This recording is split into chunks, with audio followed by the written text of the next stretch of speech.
This is the hit new podcast, Tea Time with the Boys. Ryan. And Everest. We'll be discussing a travesty this episode, a true travesty, one that will live in infamy. The war on drugs. Where do we begin? The history? Well, you could say that it started with the Harrison Narcotics Tax Act of 1914, but who's even to say at this point? What's the problem, you might ask? We're not telling you to go buy a nickel bag of smack and shoot up like an addict. No. We're simply pointing out the injustices that have come along because of this absolute failure of a war. One major problem with America's waging a battle against dope is the idea of punishment over rehabilitation. Over the past 4 decades, American citizens paid $1 trillion in taxes for the government to fight the war on drugs. In 2010 alone, we spent $15 billion. That's $500 every second. In 1980, the United States had 50,000 people behind bars for drug law violations.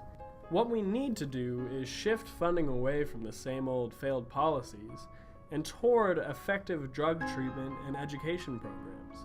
We don't want a higher prison count. We want a cleaner, more independent, educated society.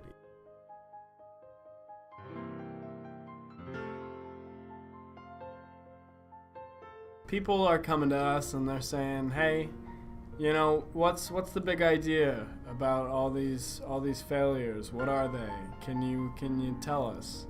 Yeah, we say mandatory minimums. What's going on with those? That's a serious issue right now, pertaining to being an example of the failure of the war on drugs thus far. Considering that mandatory minimum sentencing laws require binding prison terms of a particular length of time for people convicted of certain federal and state crimes. They're inflexible, and they're one size fits all. You could even say that if you wished. You could if you wished. So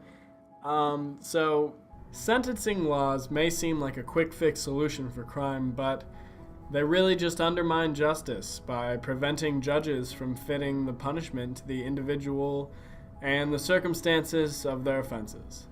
Mandatory sentencing laws cause federal and state prison populations to soar, leading to overcrowding, exorbitant costs to taxpayers, and diversion of funds from law enforcement.